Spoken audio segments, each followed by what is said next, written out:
Mesdames, Messieurs, bonsoir. Bienvenue aux 19h de ce 18 juin. Voici les titres. Le président de la République, Abdelmadjid Tebboune, a adressé un message au souverain du Maroc, le roi Mohamed VI, dans lequel il a exprimé son soulagement après la réussite de l'intervention chirurgicale qu'il avait subie récemment. Deuxième jour de visite du chef d'état-major de l'ANP par intérim, le général-major Saïd Chengheliha à Oran, où il a supervisé l'exécution d'un exercice tactique avec munitions réelles à Dera 2020. L'exercice s'inscrit dans le cadre de la clôture du programme de préparation au combat 2019-2020.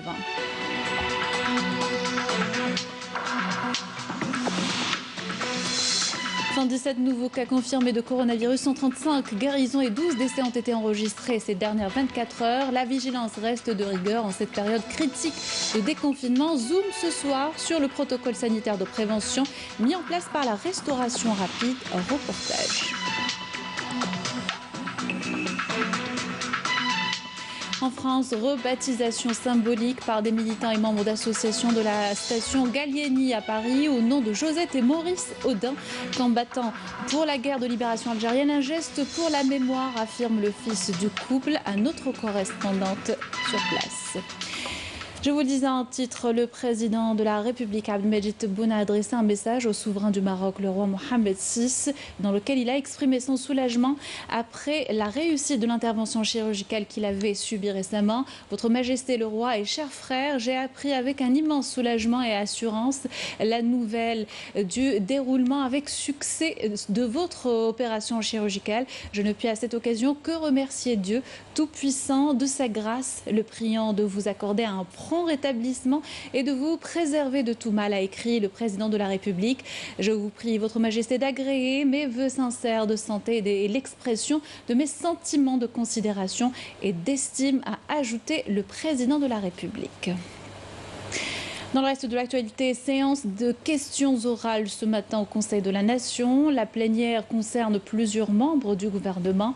Les sénateurs ont adressé leurs questions au ministre de l'Intérieur, des collectivités locales et de l'aménagement du territoire, le ministre des Ressources en eau, de la Santé, de la population et de la réforme hospitalière, ainsi que des relations avec le Parlement.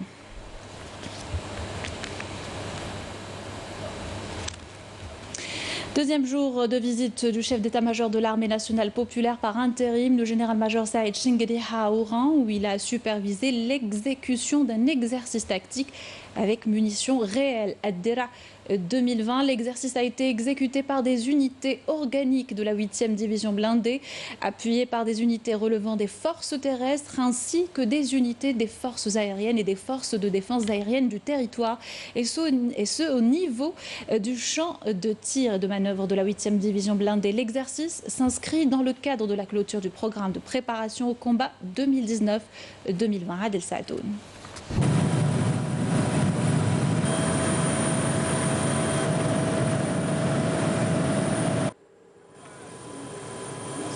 Après la cérémonie d'accueil et au niveau du champ de tir et de manœuvre, en compagnie du général-major Jamal Laroussi, adjoint au commandant de la 2e région militaire, le général-major a écouté un exposé présenté par le commandant de la 8e division blindée, portant sur l'idée générale et les étapes d'exécution de l'exercice.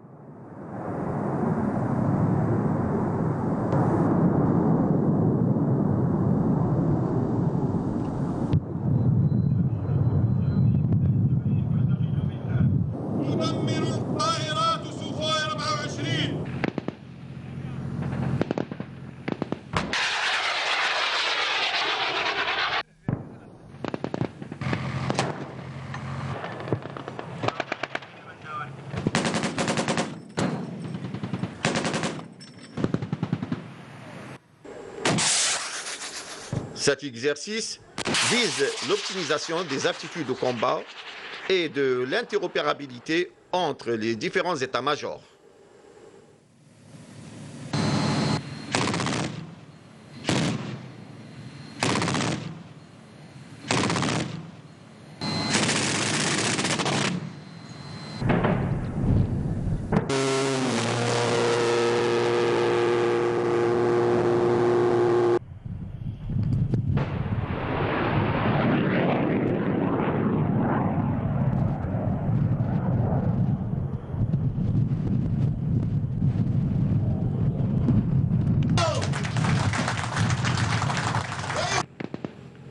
L'exercice permet aussi l'entraînement des commandements et des états-majors à la préparation, à la planification et la conduite des opérations face aux éventuelles menaces.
Le général-major a suivi de près les actions de combat exécutées par les unités engagées et s'est enquis des différentes étapes d'action de combat exécutées dans des circonstances très proches de la bataille réelle.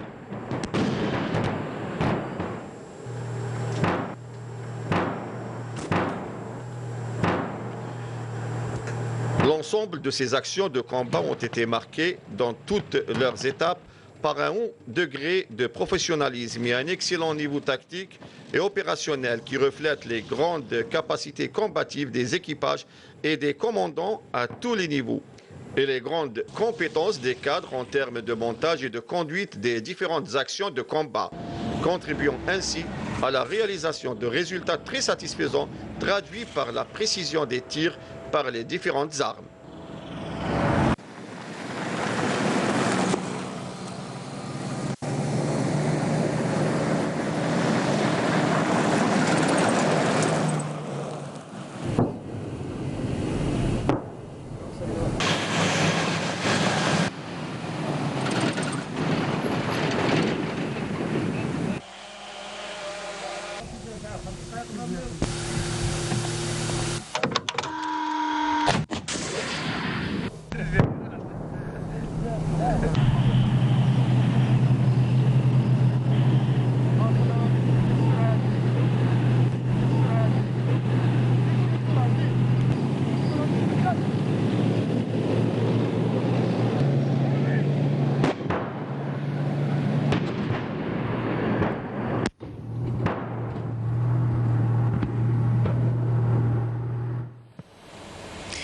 À l'issue de cet exercice, le général-major Saïd Chengriha s'est réuni avec les personnels des unités ayant exécuté l'exercice où il les a félicités pour les grands efforts fournis durant toute l'année de préparation au combat 2019-2020, notamment pour l'exercice du jour qui était une réussite totale. Saïd Fellak. Le général-major Saïd Chengriha, chef d'état-major de l'armée nationale populaire par intérim, a mis l'accent sur les résultats probants de cet exercice, car toutes ces étapes se sont déroulées dans de bonnes conditions d'organisation et d'exécution. وفي هذا الصدد بالذات À ce titre précisément, l'exécution de cet exercice tactique dont nous avons suivi les étapes aujourd'hui représente une nouvelle opportunité pour vous, personnel et cadres de la deuxième région militaire en général, de même que pour les grandes unités participantes en particulier, afin de prouver votre capacité à atteindre les objectifs tracés pour cet exercice, que ce soit en termes d'amélioration du dispositif d'alerte et de renforcement des potentiels de combat, en termes de coopération entre les différents états-majors ou en termes d'instruction des commandements et des états-majors sur la préparation, la planification et la conduite des opérations face à toute éventuelle menace, notamment après l'intégration d'équipements et de nouveaux systèmes d'armes en adéquation avec les exigences de la guerre moderne. Selon une première évaluation de cet exercice, nous pouvons estimer que ces résultats sont satisfaisants, en ce sens que toutes ces étapes se sont déroulées dans de bonnes conditions d'organisation et d'exécution, marquées par la précision des tirs, le respect du timing fixé, la rapidité d'exécution des missions assignées et la maîtrise des actions de commandement et d'état-major dans un cadre de coordination et de parfaite collaboration entre les différentes forces, unités et formations engagées, ce qui a permis à la concrétisation et à l'application sur le terrain des connaissances acquises durant la préparation au combat. C'est là l'objectif que nous aspirons toujours à réaliser, à travers l'exécution de ce genre d'exercice par l'emploi de moyens de combat majeurs et de systèmes d'armes modernes.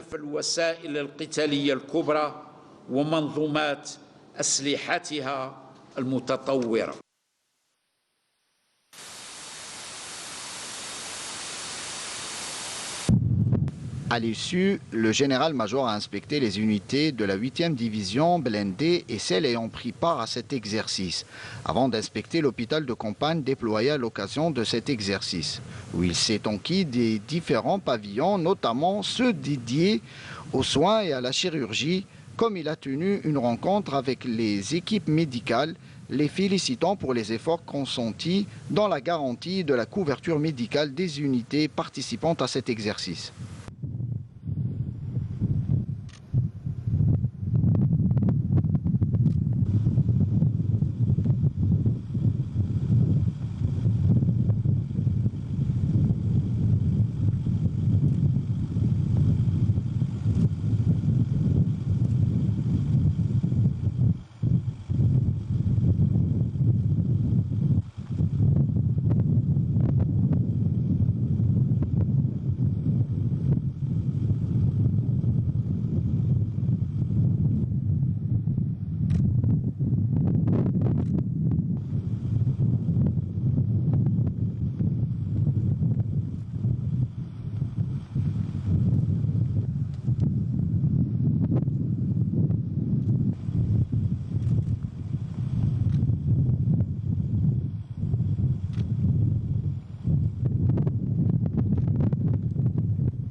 Dans l'actualité, ce jeudi, le ministère de l'Énergie a parachevé l'élaboration des textes d'application de la nouvelle loi sur les hydrocarbures. Ces textes seront prochainement soumis au gouvernement, au Conseil des ministres et aux 2 chambres du Parlement pour approbation, a déclaré Mohamed Arqab devant les membres de la Commission des budgets et des finances de l'Assemblée populaire nationale.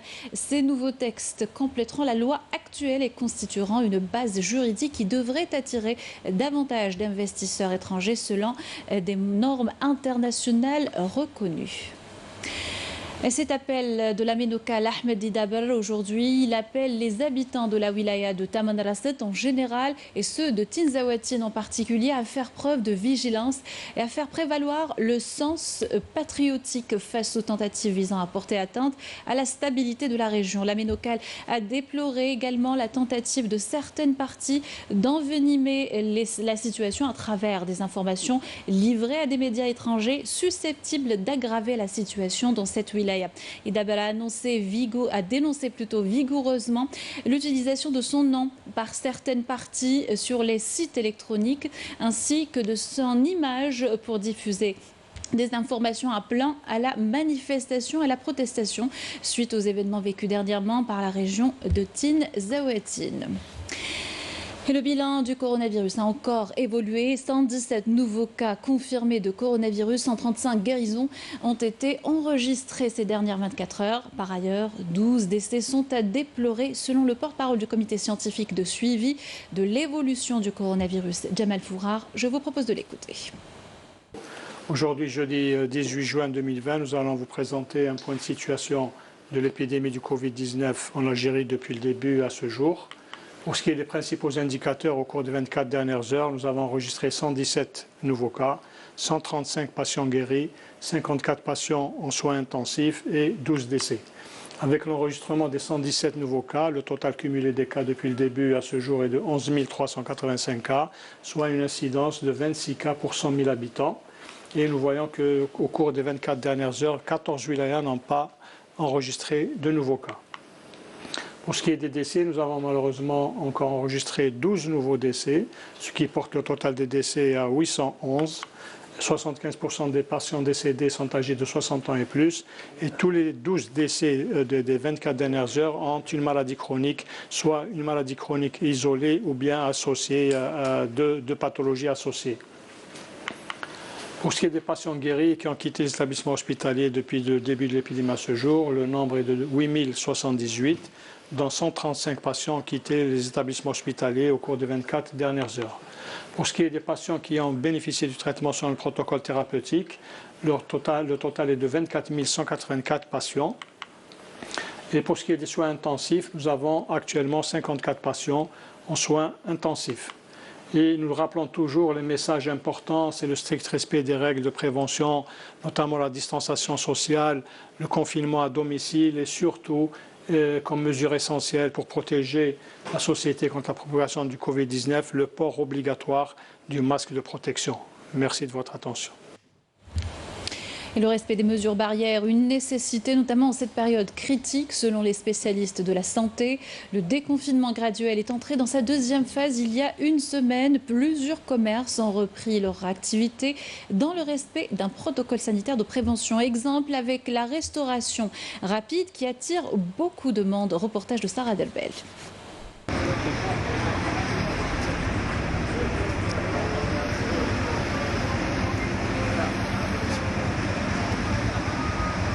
Voilà le parcours que les clients devront faire pour récupérer leur repas.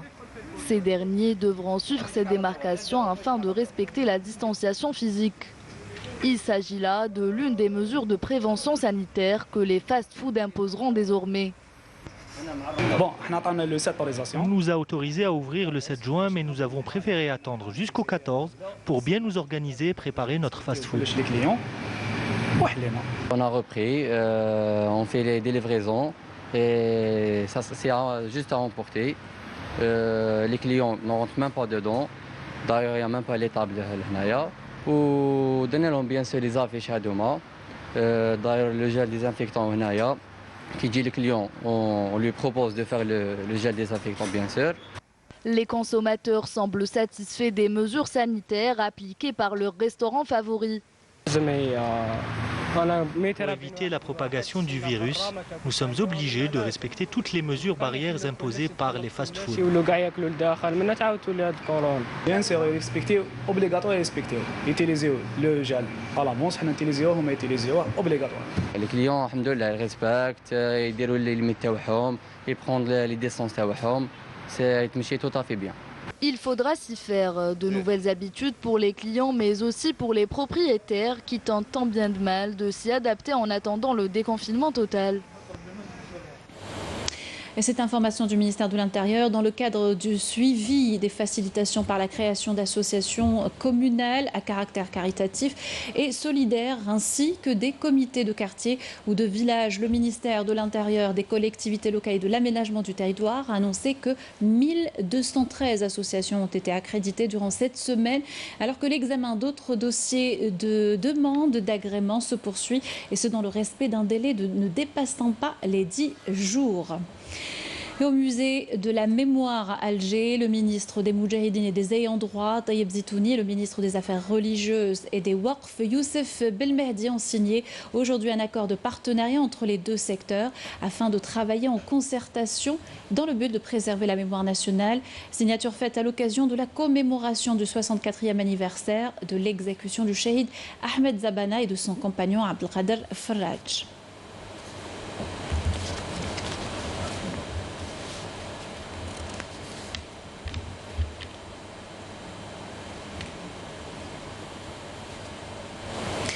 Direction Paris à présent, où plusieurs associations et des députés du parti La France Insoumise ont rebaptisé symboliquement la station de métro Gallieni au nom de Josette et Maurice Audin. Un geste pour la mémoire, selon notre correspondante permanente à Paris, Afef Belhouchet.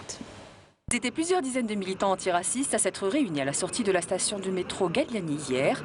Objectif, rebaptiser symboliquement cette station du nom d'un ardent défenseur du colonialisme par celui de Josette et Maurice Audin. Une démarche soutenue par le Parti communiste et celui de la France Insoumise dans cette commune d'Île-de-France. Il faut comprendre que le nom des rues, le nom des stations de métro est le fruit d'un moment donné de notre histoire, mais peut évoluer. Et il est important aujourd'hui qu'on ait des regards nouveaux de notre histoire de France. Que même on n'a pas envie qu'une station de métro porte le nom de quelqu'un qui est marqué par la violence de la colonisation. Et on aimerait non pas seulement effacer des noms, c'est pas très intéressant, mais au contraire valoriser des personnages un peu oubliés. Et je crois que nous sommes dans une ville où la question de la mémoire de la guerre d'Algérie, le fait qu'un certain nombre de gens se sont engagés, évidemment le peuple algérien, mais aussi ce qu'on appelait des Européens d'Algérie, se sont aussi engagés pour l'indépendance de l'Algérie. Ce qu'ils ont fait, et ça a valu à Maurice Audin de mourir dans des conditions qui ne sont pas aujourd'hui totalement éclaircies. Et donc ça me paraissait important de rappeler, de marquer de l'empreinte de Maurice et de Josette Audin un lieu à Bagnolet. En présence de Pierre Audin, une simple banderole adhésive portant les noms de Josette et Maurice Audin a été déployée pour interpeller les pouvoirs publics sur la nécessité d'un travail de mémoire constructif.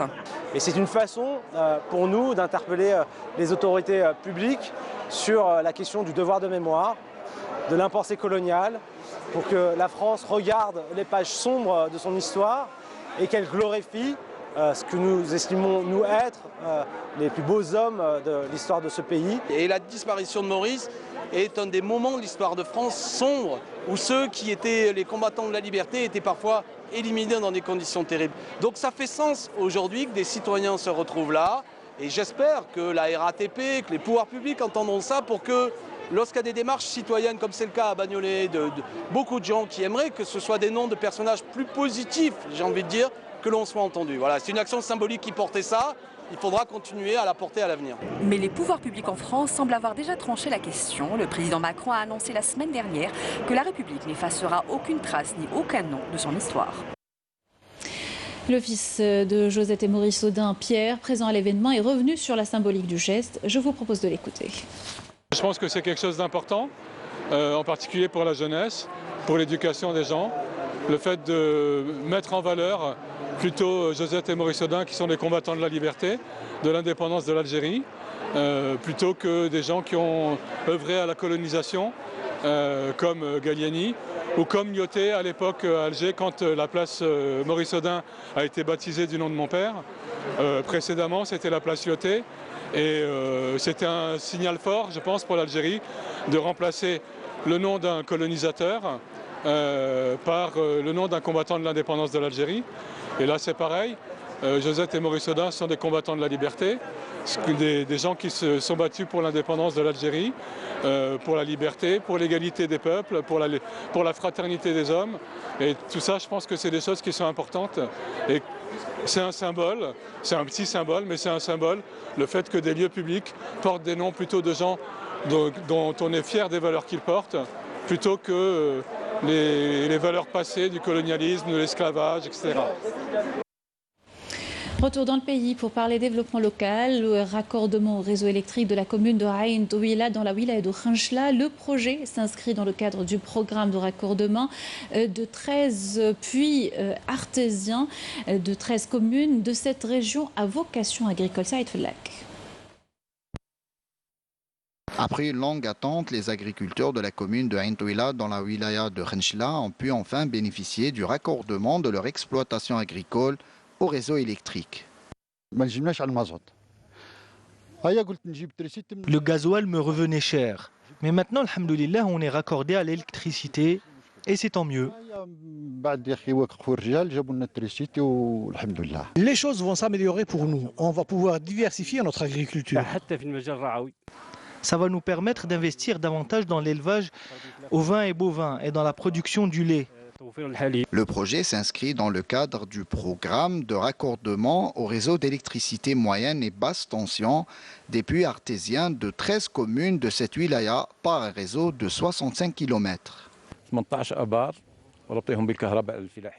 18 puits artésiens ont été reliés au réseau d'électricité agricole. L'opération, qui a mobilisé un montant d'investissement de 150 milliards de centimes, s'élargira aux autres communes pour bénéficier à 1100 agriculteurs exploitant 6000 hectares.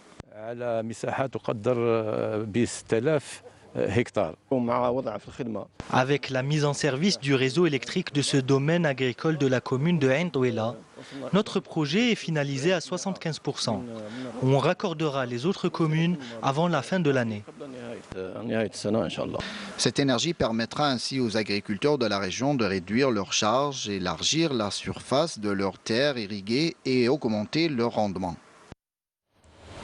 Production importante de céréales à Chlef malgré le déficit en pluviométrie cette année. Elle dépassera selon les prévisions les 1 700 000 quintaux. Aujourd'hui, l'enjeu des agriculteurs de la wilaya est la diversification de la production. Mohamed Amin Boutoumi et Badia Amarni. La campagne moisson-battage bat son plein dans la wilaya de Chlef. Les prévisions font état d'une baisse de la production qui sera établie à 1 700 000 quintaux, conséquence d'un déficit pluviométrique dans la région, mais le recours à l'irrigation a sauvé les récoltes. Cette campagne a été difficile à cause de l'absence des pluies. Les agriculteurs qui ont eu recours à l'irrigation ont pu obtenir des résultats satisfaisants. Certains néanmoins n'ont pas pu obtenir de bons résultats.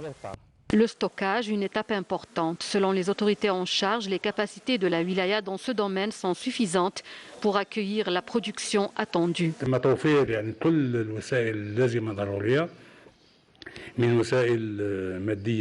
Tous les moyens ont été mobilisés pour réussir cette campagne, à savoir des tracteurs et tout le matériel nécessaire. Les agriculteurs de Chlef explorent d'autres filières. Beaucoup d'expériences sont menées, la production maraîchère et l'arboriculture notamment.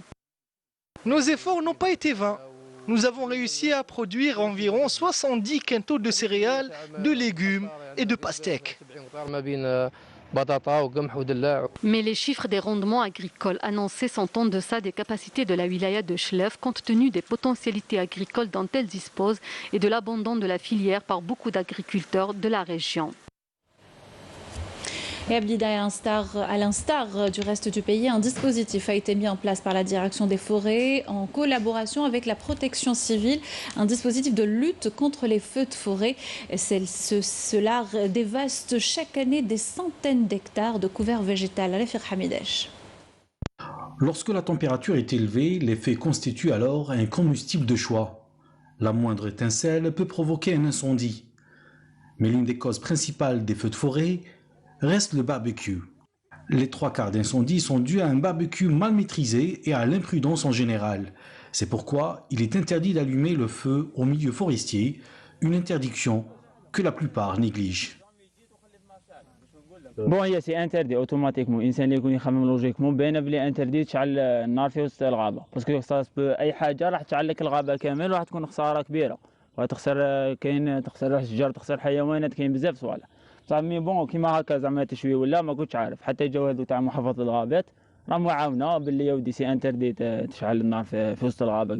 Face à cette situation, la conservation des forêts de la wilaya de Blida a opté pour un plan de sensibilisation riche et varié, à travers entre autres des rencontres de sensibilisation de proximité et des sorties au profit des différentes associations. La direction a également, et comme chaque été, entamé plusieurs travaux préventifs comme le débroussaillement, l'aménagement et l'ouverture de nouvelles pistes. Nous avons un ensemble de moyens matériels qui sont mobilisés pour cette campagne. Donc 9 véhicules CCFL avec les moyens du parc national de Chléa. Nous avons également 2 camions ravitailleurs. Et bien entendu, un renfort cette année d'une colonne mobile composée de 8 véhicules CCFL. Alors pour ce qui est donc des travaux préventifs, ils ont été donc menés conformément à la réglementation avec plusieurs secteurs, à savoir donc les services agricoles pour les tournières, pour tous les riverains et les fellahs qui font leur culture, qui doivent justement assurer la bande de sécurité. Nous avons également les travaux qui se font par la DTP, les travaux publics qui sont donc intégrés à ce dispositif de prévention. La Sonel-Gaz aussi pour ce qui est des lignes haute tension et également les APC pour les chemins communaux. Pour cet été, 145 forestiers et plus de 1000 agents de la protection civile sont mobilisés afin de surveiller et protéger les 65 000 hectares du massif forestier de Blida. La couverture opérationnelle de la wilaya de Blida est assurée par 18 unités opérationnelles à travers tout le territoire de la wilaya. 61 camions d'incendie, spécial feu de forêt, plus 51 ambulances, plus 2 VL. Les agents opérationnels de la DPC de Blida ont environ de 1070 agents opérationnels. Rappelons que rien que pour l'année 2018 et 2019, la wilaya de Blida a enregistré 182 incendies et plus de 470 hectares brûlés. Cette année, la direction des forêts de Blida compte beaucoup sur le facteur humain et le civisme des citoyens pour réduire au maximum les incendies afin de protéger cette richesse naturelle. Fin de cette édition, un rapide rappel des titres avant de se quitter.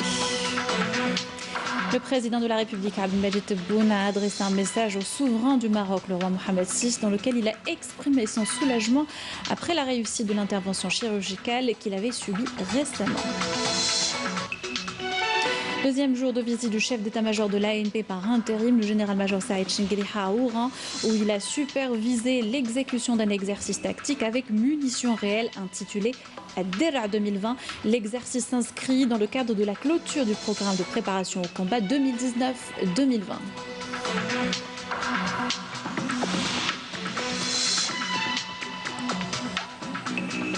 117 nouveaux cas confirmés de coronavirus, 135 guérisons et 12 décès ont été enregistrés ces dernières 24 heures. La vigilance reste de rigueur en cette période critique de déconfinement. Nous nous sommes penchés ce soir sur le protocole sanitaire de prévention mis en place par la restauration rapide. En France, rebaptisation symbolique par des militants et membres d'associations de la station Gallieni au nom de Josette et Maurice Audin, combattants pour la guerre de libération algérienne. Un geste pour la mémoire, a affirmé le fils du couple à notre correspondante sur place. Avec ceci, nous arrivons à la fin de notre journal. Merci de l'avoir suivi. Vous pouvez le revoir et y réagir sur les adresses qui s'affichent en bas de votre écran. Quant à moi, je vous souhaite une excellente soirée sur Canal Algérie.